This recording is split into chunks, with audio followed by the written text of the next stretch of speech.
Salam sejahtera Malaysia, terima kasih kerana menonton video-video dalam channel ini. Sebelum kita mula, jangan lupa untuk tekan tombol subscribe, share, like dan komen.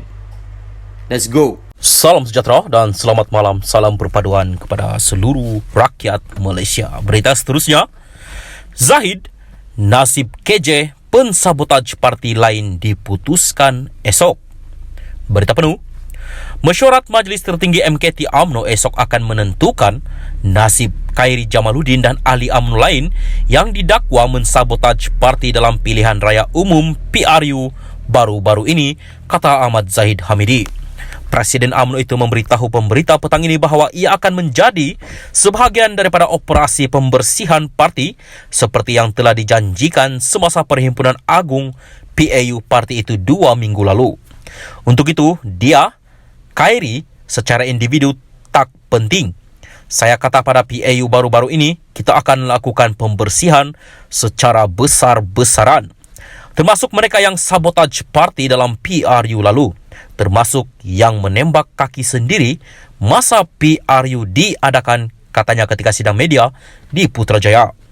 Zahid menjawab soalan sama ada MKT UMNO dalam mesyuarat yang dijadualkan esok akan membincangkan tindakan tata tertib terhadap Khairi yang merupakan pengkritik keras Presiden UMNO itu. Khairi yang merupakan bekas Ketua Pemuda UMNO baru-baru ini memuji ahli UMNO yang telah memfailkan laporan kepada Jabatan Pendaftaran Pertubuhan ROS berhubung keputusan untuk tidak mempertandingkan 2 jawatan teratas parti dalam pemilihan akan datang. Zahid bagaimanapun enggan mendedahkan beberapa ramai ahli parti yang dikenal pasti sebagai pensabotaj setakat ini.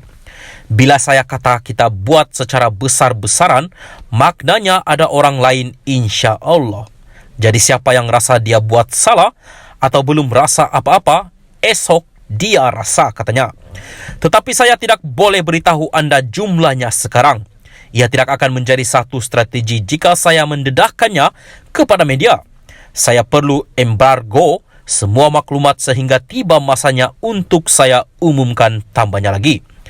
Dalam maklum balas segera, Khairi menyiarkan kenyataan di Instagram Story mengatakan bahawa mempunyai perbezaan pendapat dengan kepimpinan parti tidak sama dengan tidak setia kepada parti.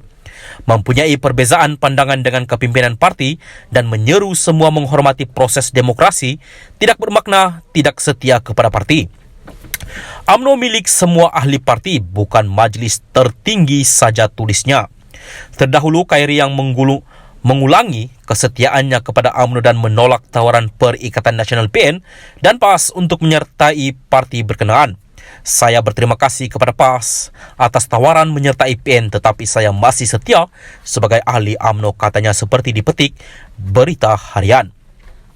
Ini berlaku selepas naib Presiden PAS Ahmad Samsuri Mokhtar dilaporkan berkata PN dan PAS bersedia menerima mana-mana pemimpin politik atau individu dalam kumpulan mereka jika mereka berkongsi agenda yang sama untuk rakyat.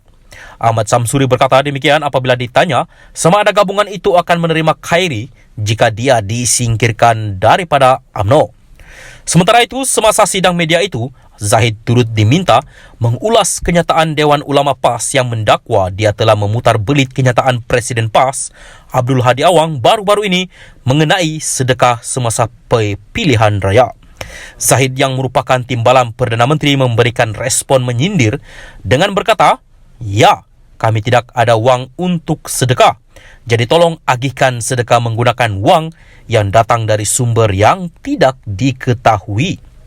Tambahnya lagi, Ketua Pesuruhjaya SPRM telah memberikan kenyataan yang jelas bahawa rasuah tetap rasuah, tanpa mengira apa jua nama yang diberikan untuk menggambarkan perbuatan sedemikian. Kenyataan Ketua Pesuruhjaya SPRM itu perlu dijadikan panduan. Apa sahaja bentuk kebajikan yang diberikan semasa kempen pilihan raya dan apa jua istilah yang digunakan untuk menggambarkan perbuatan itu, ia tetap rasuah politik walaupun anda menyebutnya sebagai sedekah. Ini bukan memutar belit fakta. Ini daripada kenyataan rasmi bertulis Ketua Pesuruhjaya SPRM, katanya kepada pemberita. Sekian berita, salam perpaduan. Jangan lupa subscribe channel ini. Bilion terima kasih kepada semua penonton. Tuhan memberkati. Salam sejahtera dan selamat petang kepada seluruh warga pendengar berita panas hari ini dipetik dari Malaysia Kini bertajuk PM, sedekah amal jariah okey, tapi sedekah untuk undi itu korupsi. Berita penuh. Malaysia berpotensi untuk diangkat sebagai sebuah negara maju di rantau ini dengan syarat amalan merompak kekayaan negara melalui gejala rasuah dihentikan sama sekali, kata Datuk Seri Anwar Ibrahim. Perdana Menteri berkata, pimpinan politik, penjawat awam peringkat tertinggi atau badan-badan penguat kuasaan mesti dan wajib menghentikan amalan berkenaan. Saya tidak akan tolak ansur lagi dengan sikap orang yang menggunakan kontrak atau projek mendapat atau mengambil kesempatan untuk mencari kekayaan yang bukan hak mereka, katanya ketika berucap pada Majlis Rumah Terbuka Tahun Baru Cina, Ketua Menteri Chow Kon Yeow di Georgetown hari ini. Dalam pada itu, Anwar berkata, rakyat Malaysia mesti ada keberanian untuk menolak fahaman perkauman, rasuah dan penyalahgunaan kuasa.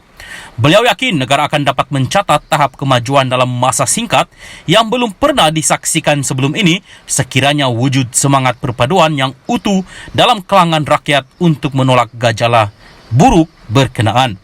Anwar berkata, persaingan atas kepentingan kaum dan agama hanya akan menanam kebencian dalam kalangan masyarakat. Slogan Masyarakat Madini menuntut keyakinan kita sebagai rakyat, semua agama dan kepercayaan mereka, tetapi untuk hidup dalam masyarakat mesti ada faham kemanusiaan, dan kemanusiaan itu tiada makna jika tiada kasih sayang antara kita. Bila ada persaingan kaum dan agama yang sempit, maka yang ditanam itu adalah kebencian. Kita perlu terima perbezaan itu kita sebagai satu kekuatan, katanya.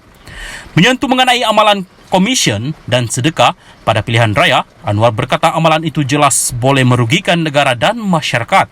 Sedekah untuk amal jariah itu okey, tetapi sedekah untuk undi pada pilihan raya itu adalah korupsi, katanya. Sementara itu, Anwar memuji kerajaan negeri Pulau Pinang kerana memusatkan pembangunan ekonomi negeri itu seiring dengan keadilan sosial dengan mengambil kira golongan miskin bandar dan B40. Turut hadir pada majlis itu yang di-Pertua Negeri Tun Ahmad Fuzi, Abdul Razak dan Ketua Menteri Chow Kon Yeow. Sekian berita, teruskan bersama channel ini.